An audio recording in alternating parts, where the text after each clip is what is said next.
여러분, 지금 이 순간 가장 두려운 일이 눈앞에 펼쳐지고 있다면 여러분은 어떻게 하시겠습니까? 사랑하는 사람에게 평생을 다 바쳤는데 그 사람이 아무렇지도 않게 다른 사람을 사랑한다면 그 배신 앞에서 과연 무엇을 지킬 수 있을까요? 모든 걸 알고도 모른 척할 수 있을까요? 그리고 그 끝에 과연 무엇이 남을까요? 오늘의 이야기는 남편의 외도를 알고도 끝까지 말하지 않았던 한 여성의 조용한 복수, 그리고 감동적인 마지막 선택에 대한 이야기입니다. 이 방송은 분노나 복수를 부추기기 위한 것이 아닙니다. 오히려 그 감정의 끝에 얼마나 위대한 용서가 존재할 수 있는지를 함께 들여다보기 위한 시간입니다. 83세 한 여성, 정옥순 어르신은 몇 해 전 상담소 문을 조용히 열고 들어오셨습니다. 작고 단정한 체구에 흰 머리카락을 단아하게 묶은 모습. 하지만 그 눈빛 속에는 무언가 결심이 선 사람만이 가질 수 있는 특유의 평온함이 있었습니다. 선생님, 저 남편 장례식이 끝난 지 한 달 됐어요. 이제야 말할 수 있을 것 같아서요. 그녀는 천천히 이야기를 꺼냈습니다. 옥순 어르신의 남편은 공무원으로 성실하게 일하다 은퇴하신 분이었고, 겉으로 보기에 그 부부는 평범하고 안정된 노후를 보내는 듯 했습니다. 하지만 그 평온함은 겉모습에 불과했습니다. 그녀가 남편의 외도를 처음 알게 된 건 60을 넘긴 어느 봄날이었습니다. 남편의 핸드폰에서 낯선 여성과의 문자, 카페에서 몰래 찍힌 사진, 그리고 잦은 외출. 그녀는 말했습니다. 그때 세상이 무너지는 줄 알았어요. 근데 이상하게 눈물이 안 났어요. 그냥 조용히 숨이 멎는 기분이었죠. 그 순간 옥순 어르신은 선택했습니다. 묻지도 따지지도 않기로, 말없이 그저 옆자리를 지키기로. 왜 그랬냐고 물었을 때 그녀는 담담히 대답했습니다. 말해봤자 그 사람 마음이 돌아올 것도 아니고 나는 내가 무너지지 않기 위해 조용히 견딘 거예요. 그녀는 매일 아침 밥상을 차렸고 남편의 셔츠에 다림질을 해주었으며 명절이면 친척들을 챙기고 손주에게 용돈도 건넸습니다. 하지만 그 모든 일상이 이제는 남편에게 죄책감이 되리라는 걸 그녀는 알고 있었습니다. 그날부터 그녀의 삶은 조금씩 달라졌습니다. 책을 읽고 걷고 동네 경로당에 나가 사람들과 어울리고, 그리고 조용히 적금을 모으기 시작했습니다. 그 사람이 내게 준 외로움만큼 나는 내 인생을 다시 채워야겠더라고요. 그녀는 그 말 속에서 울지 않았습니다. 오히려 그녀의 목소리에는 단단한 평온이 있었고, 그 긴 침묵의 세월은 그녀를 흔들리지 않는 단단한 사람으로 만들어 주었습니다. 이 사연은 한 여성의 고통과 인내, 그리고 회복에 대한 이야기입니다. 우리는 종종 사랑이라는 이름 아래 많은 것들을 참아냅니다. 하지만 그 참음이 반드시 희생만을 의미하지는 않습니다. 유명한 철학자 쇼펜하우어는 말했습니다. 고통은 인간을 가르친다. 그 어떤 스승보다 더 확실하게. 옥순 어르신의 침묵은 그 어떤 말보다 강했습니다. 그리고 그 침묵이 쌓인 시간 속에서 그녀는 남편보다 더 큰 사람이 되어 있었습니다. 이번에는 그녀가 겪어낸 세월 속의 한 장면, 그 외도 상대 여성을 실제로 마주했던 날의 이야기를 함께 나누어 보겠습니다. 정옥순 어르신이 외도의 존재를 처음 눈으로 확인한 날은 흐린 봄비가 내리던 날이었습니다. 남편이 외출한다며 양복을 입고 나선 날, 그녀는 우산을 들고 조용히 뒤를 따랐습니다. 평소와 다르게 향수를 뿌리고 넥타이까지 고른 모습이 왠지 낯설고 불안하게 느껴졌기 때문이었죠. 그녀의 직감은 틀리지 않았습니다. 한적한 동네의 작은 카페, 창문 너머로 남편이 한 여성과 다정하게 마주 앉아 있는 모습을 보았습니다. 그 장면은 그녀가 살아온 수십 년의 결혼 생활을 단 한순간에 무너뜨리기에 충분했습니다. 하지만 그녀는 소리치지도 문을 열고 들어가지도 않았습니다. 그냥요. 그 사람 얼굴이 너무 편안해 보이더라고요. 내 옆에 있을 땐 그렇게 웃지도 않았는데. 그래서 더 말문이 막혔어요. 그녀는 그 자리에서 돌아섰고 집에 돌아와 조용히 남편의 저녁 밥상을 차렸습니다. 남편은 아무렇지 않게 그날 카페에 간 이야기를 하지 않았고 그녀도 아무 말 없이 식탁을 정리했죠. 그 이후로 그녀는 변했습니다. 더 이상 남편에게 기대하지 않았습니다. 자신의 외로움을 다른 곳에서 조금씩 채워나가기 시작했습니다. 동네 도서관에서 책을 빌려 읽기 시작했고 그동안 미뤄왔던 수묵화 수업도 등록했습니다. 텃밭 한켠엔 봄마다 채소 대신 꽃을 심기 시작했죠. 사람은요, 속이 텅 빈 그 자리를 어떻게든 채우려고 하게 돼요. 나는 그걸 책과 꽃으로 채웠어요. 그리고 조금씩 나 자신을 다시 사랑하기 시작했어요. 이 이야기를 들은 저는 가슴 한켠이 묵직해졌습니다. 우리는 누군가에게 배신당했을 때 당연히 화를 내고 싸워야 한다고 생각합니다. 하지만 어떤 사람은 조용히 견디며 그 고통을 품고 살아갑니다. 그 침묵이 약함이 아니라 스스로를 지키기 위한 선택이기도 합니다. 옥순 어르신이 외도 상대를 처음 만난 것은 그로부터 몇 달 후였습니다. 시장에서 우연히 마주쳤고 서로 누구인지 바로 알아볼 수 있었다고 합니다. 하지만 어르신은 그 자리에서 단 한마디도 하지 않았습니다. 그 여자가 저를 보고 놀라서 도망치듯 사라졌어요. 근데요, 이상하죠? 저는 오히려 속이 시원했어요. 말 안 해도 제가 다 알고 있다는 걸 그 사람은 알았을 테니까요. 그 장면은 그녀에게 말하지 않아도 전해지는 복수였습니다. 큰 소리 치지 않아도 상대가 느끼는 두려움, 그 침묵이 전하는 무게가 말보다 컸기 때문입니다. 그날 이후 옥순 어르신은 더 이상 흔들리지 않았습니다. 마음의 중심을 스스로 세웠고 삶을 주체적으로 이끌기 시작했습니다. 이번에는 그녀가 말없이 이어간 시간 속에서 남편이 어떻게 변해갔는지를 천천히 들려드리겠습니다. 남편은 처음엔 전혀 눈치채지 못했습니다. 어느 날부터 아내가 다정한 질문을 하지 않는 것도, 아침마다 챙기던 속옷이 바뀌지 않는 것도 그저 아내가 나이 들어서 그런가 보다 하고 지나쳤습니다. 하지만 시간이 지나자 그는 서서히 이상함을 느끼기 시작했습니다. 저녁 늦게 돌아와도 더 이상 잔소리가 없었습니다. 출근길 인사도 없고 특별히 밥을 챙겨주는 것도 아니었습니다. 식탁 위에는 항상 똑같은 반찬, 말없이 움직이는 아내의 뒷모습. 처음엔 편했습니다. 간섭받지 않는 것이 오히려 좋았죠. 하지만 그 편안함이 서서히 불안함으로 바뀌기 시작한 순간이 있었습니다. 어느 날 아침 아내가 정장을 차려입고 나가는 모습을 본 날이었습니다. 여느 때와는 다른 단정한 외출복, 살짝 화장까지 한 얼굴. 그 모습은 남편이 한 번도 보지 못했던 새로운 아내의 얼굴이었습니다. 어디가? 그는 조심스럽게 물었습니다. 교회 성가 연습 있어. 아내는 짧게 대답하고 미소 한 번 없이 현관문을 닫고 나갔습니다. 그날 이후로 남편은 자신도 모르게 아내의 일정을 눈여겨보게 됐습니다. 자신에게 관심을 보이지 않는 아내가 오히려 낯설고 신경 쓰였습니다. 여기서 한 가지 말씀드리고 싶은 게 있습니다. 많은 남편들은 아내가 조용해질 때 더 편해졌다고 착각합니다. 하지만 그 침묵은 종종 포기의 결과이자 자기 보호의 시작입니다. 실제로 제가 상담한 수많은 사례에서 아내가 먼저 고요해졌을 때 남편들은 뒤늦게 위기를 느끼고 찾아옵니다. 선생님, 제 아내가 예전 같지 않아요. 그럼 전엔 어땠는데요? 그땐 잔소리도 하고 따지기도 하고 자주 싸우기도 했는데 요즘은 그냥 아무 말도 안 해요. 그럴 때 저는 말합니다. 그건 더 위험한 신호일 수 있어요. 옥순 어르신도 마찬가지였습니다.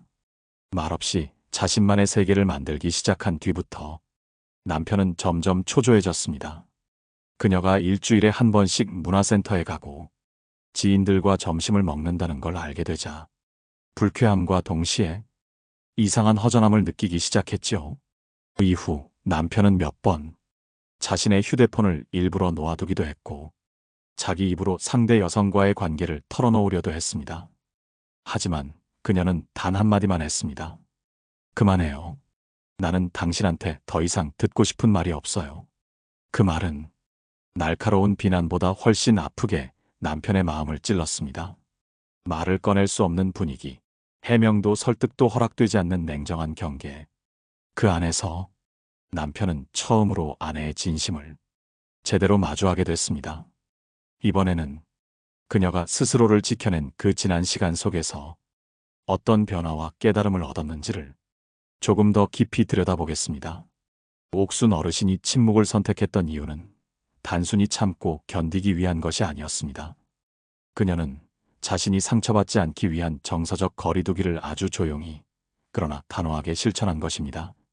많은 분들이 외도 문제 앞에서 분노하거나 울분을 터뜨리며 싸움을 선택합니다. 하지만 옥순 어르신은 싸움을 포기한 것이 아니라 스스로를 지키는 방향을 선택한 것이었습니다. 여러분도 느껴보셨을 겁니다. 사랑하는 사람에게 받은 배신은 그 어떤 말로도 설명할 수 없는 깊은 고통을 안겨줍니다. 그 고통을 넘기 위해선 결국 타인을 바꾸는 것이 아니라 내 마음을 다스리는 수밖에 없다는 걸 그녀는 일찍이 깨달았던 것이죠. 그녀는 상담 중 이렇게 말했습니다. 어느 날 문득 내가 자꾸 그 사람 때문에 울고 있는 나 자신이 너무 싫어졌어요. 왜 내 인생을 이렇게까지 흔들리게 만들고 있지? 그 생각이 들었을 때 처음으로 제 마음을 내려놓고 싶었어요. 바로 그 순간부터 그녀는 상대의 행동보다 자신의 마음을 먼저 들여다보기 시작했습니다. 그리고 자신에게 되물었습니다. 지금 나는 행복한가? 이대로 살아도 후회는 없을까? 앞으로 나는 어떤 모습으로 늙어가고 싶은가? 이 질문들은 그녀를 외도한 남편에게서 멀어지게 한 것이 아니라 자기 자신에게 더 가까워지게 만든 결정적인 열쇠였습니다. 그 결과 그녀는 매일매일 일기를 쓰기 시작했고 자신의 감정을 언어로 정리하기 시작했습니다. 그리고 자신을 돌보는 시간을 정해두었습니다. 아침마다 마시는 차 한 잔의 여유, 동네 도서관에서 1시간씩 책을 읽는 시간, 가끔은 그림 그리기를 배우는 문화센터 프로그램 참여. 이런 작은 습관들이 그녀의 일상을 조금씩 환하게 만들었습니다.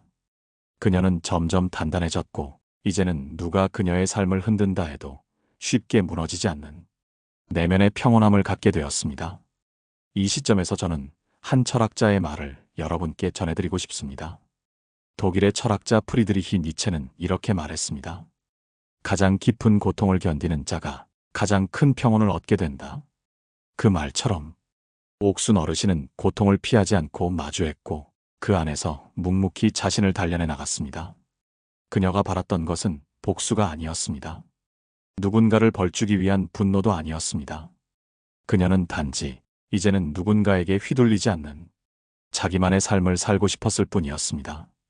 이번에는 그녀의 마지막 말이 왜 그렇게 깊은 울림을 주었는지, 그리고 그것이 어떤 의미였는지를 함께 살펴보겠습니다.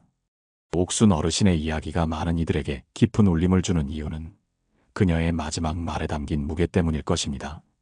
열해가 넘는 시간 동안 그녀는 단 한 번도 남편의 외도에 대해 직접적으로 언급하지 않았습니다.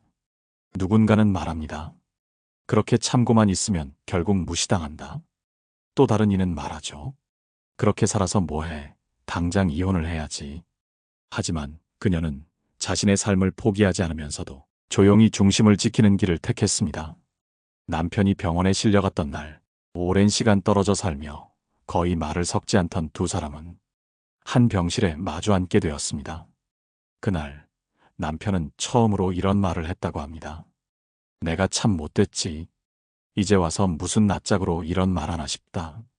그런데도 너는 왜 아무 말도 안 했어? 왜 한 번도 따지지 않았어? 그 질문에 옥순 어르신은 한참을 침묵하다가 단 한 문장을 남겼다고 합니다. 내가 말하지 않은 건 사랑이 남아서가 아니라 내가 나를 지키고 싶었기 때문이야. 이 말을 듣고 남편은 눈물을 흘렸다고 합니다. 그 어떤 고함보다, 그 어떤 눈물보다 이 한마디가 가슴을 때렸기 때문입니다. 여러분, 이 말은 복수가 아닙니다. 그러나 가장 고요하면서도 강력한 복수입니다. 자신을 배신한 사람 앞에서 내가 나를 지켰다는 선언. 그것은 다시는 흔들리지 않겠다는 평온하고 단단한 다짐이었습니다. 그리고 그 다짐은 상대를 무너뜨리는 것이 아니라 자신을 다시 일으켜 세우는 시작이었습니다. 우리는 종종 복수를 오해합니다. 상대에게 똑같이 돌려주는 것, 그 사람이 무너지는 모습을 보며 통쾌함을 느끼는 것. 하지만 진짜 복수는 그 사람이 더 이상 내 감정의 주인이 되지 않게 만드는 것입니다. 옥순 어르신은 그걸 해낸 사람입니다. 그녀는 남편에게 울분을 토하지 않았지만 침묵 속에서 가장 단단한 경계를 그어놓았습니다. 그리고 그 경계 너머엔 더 이상 상처받지 않는 자신만의 평화가 있었습니다. 이쯤에서 저는 한 가지 질문을 여러분께 드리고 싶습니다. 여러분은 지금 누구에게 마음의 주도권을 쥐고 계신가요? 여러분의 기분이 누군가의 말이나 행동에 따라 쉽게 흔들린다면 그 사람은 여러분의 삶에서 필요 이상으로 많은 권한을 갖고 있는 것일지도 모릅니다. 그러니 이제 그 권한을 천천히 걷어오세요. 소리치지 않아도 괜찮습니다. 눈물 흘리지 않아도 됩니다. 그저 조용히 내 마음의 주인을 내가 되찾겠다고 마음속으로 단단히 다짐하면 됩니다. 다음으로 이러한 선택을 할 수 있었던 옥순 어르신의 내면에는 어떤 준비와 변화가 있었는지를 함께 이야기해 보겠습니다. 누구나 상처를 피하고 싶어 합니다. 특히 믿었던 사람에게서 받은 상처라면 그 고통은 오랫동안 마음속에 스며 있습니다. 하지만 중요한 건 그 상처를 어떻게 받아들이고 다스리느냐입니다. 옥순 어르신이 말하지 않고 그 어떤 반격도 하지 않은 이유는 그녀가 물은 사람이었기 때문이 아닙니다. 오히려 그녀는 누구보다 강한 사람이었습니다. 그녀는 스스로를 탓하는 마음을 내려놓는데 오래 걸렸다고 합니다. 내가 덜 매력적이어서 그런가? 내가 아내로 부족했던 건 아닐까? 이런 생각들이 처음엔 그녀를 괴롭혔습니다. 하지만 어느 순간 그녀는 이렇게 다짐했다고 합니다. 나는 내가 할 수 있는 최선을 다했다. 그 사람이 나를 배신한 건 내 부족함이 아니라 그의 선택이었다. 그 다짐 이후 그녀는 더 이상 상대의 행동에 스스로를 얽매이지 않았습니다. 그녀는 자신을 돌보기 시작했습니다. 아침엔 자전거를 타고 오후엔 동네 도서관에서 책을 읽고 저녁엔 조용히 라디오를 들으며 하루를 정리했습니다. 그렇게 그녀의 일상은 남편과는 완전히 다른 결로 흐르기 시작했습니다. 삶의 중심을 다시 나로 옮긴 것이죠. 그리고 그 모든 시간이 고요한 복수였고 조용한 치유였습니다. 사실 복수라는 단어는 강하고 거칠게 느껴집니다. 하지만 진짜 복수는 나를 가장 사랑하는 방식으로 나를 회복시키는 일입니다. 그 어떤 감정에도 흔들리지 않고 나를 지켜내는 것, 그것이 상대를 변화시키지 않더라도 내 삶을 변화시키는 가장 조용한 방법입니다. 그래서 저는 여러분께도 이 말을 꼭 전하고 싶습니다. 만약 지금 누군가의 말이나 행동에 마음이 요동치고 있다면 그건 아직 그 사람의 감정 안에 내 감정을 묶어두고 있는 것일 수 있습니다. 그 끈을 스스로 풀어주세요. 더 이상 설명하지 말고 더 이상 설득하려 하지 마세요. 그저 조용히 나를 돌보고 나를 다시 바라보고 내 삶을 나답게 살아가는 것, 그 자체가 그 누구보다 강한 복수이며 그 어떤 외면보다 따뜻한 회복입니다. 방송을 마무리하며 소크라테스의 말을 떠올려 봅니다. 악한 자를 벌하는 가장 좋은 방법은 그와 같지 않은 사람이 되는 것이다. 그 말처럼 우리가 해야 할 일은 더 나은 내가 되는 길을 차분히 걸어가는 것입니다. 오늘 이야기 어떠셨나요? 혹시 비슷한 마음을 안고 계신 분들이 있다면 댓글로 여러분의 생각과 경험을 나눠주세요. 좋아요와 구독도 큰 힘이 됩니다. 여러분의 하루가 고요하지만 단단하게 흘러가기를 진심으로 바랍니다. 다음 시간에 다시 인사드릴게요. 감사합니다. 노후에 빛나는 지혜였습니다.